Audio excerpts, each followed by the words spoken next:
ঘরোয়া ক্রিকেটে যোগ্যতার প্রমাণ দিয়ে আন্তর্জাতিক অঙ্গনে অভিষেক হয় তরুণ ব্যাটার সাইফ হাসানের। যদিও লাল সবুজ জার্সিতে যাত্রাটা লম্বা হয়নি ডানহাতি ব্যাটারের, ছিটকে গেছেন জাতীয় দল থেকে।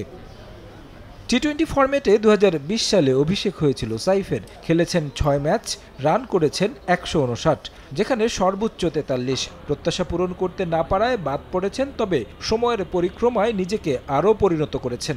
ঘরোয়া ক্রিকেটে নিয়মিত পারফর্ম করছেন। গেল বিপিএলে 13 ম্যাচে করেছেন 306 রান। বেশিরভাগ ম্যাচেই তার দল রংপুর রাইডার্সকে এনে দিয়েছেন উড়ন্ত সূচনা। চলমান ডিপিএলেও আছেন রানের মধ্যে, তাই আবারও জাতীয় দলে ফেরার অপেক্ষায় সাইফ।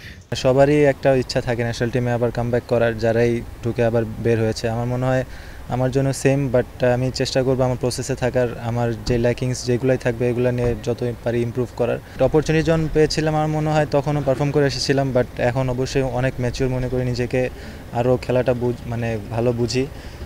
সবই আল্লাহর ইচ্ছা, ইনশাল্লাহ যদি সুযোগ পাই আবার ভালো খেলা ট্রাই করবো।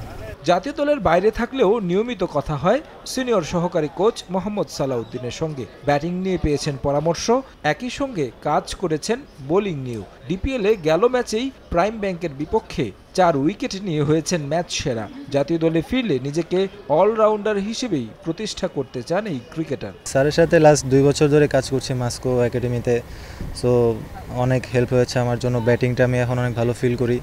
যখনই যেটা সুযোগ পাই টিমের জন্য কন্ট্রিবিউট করার ট্রাই করি। সো বোলিংটা কাজ করেছি সালাউদ্দিন স্যারের সাথে, তারপর শাহিন ভাইয়ের সাথে কাজ করেছি মাস্কো ক্রিকেট একাডেমিতে। সো বোলিংটা যখনই সুযোগ পাই টিমের জন্য তো হেল্প হয়, সো চেষ্টা করি সেকেন্ড স্কিলটাও অপশনে রাখার। লাস্ট 2-3 বছর ধরে বোলিং করছি, খুব ভালো হচ্ছে। সো সাদা বলে ভালো হেল্প করছে আমার জন্য। টেস্ট ও টি-20তে জাতীয় দলে অভিষেক হলেও সাদা বলেই খেলতে বেশি স্বাচ্ছন্দ্য বোধ করেন তিনি। তবে প্রস্তুত আছেন যে কোনো ফরম্যাটের জন্য বলে জানান সাইফ। তারেক হাসান শিমুল, সময় সংবাদ, ঢাকা।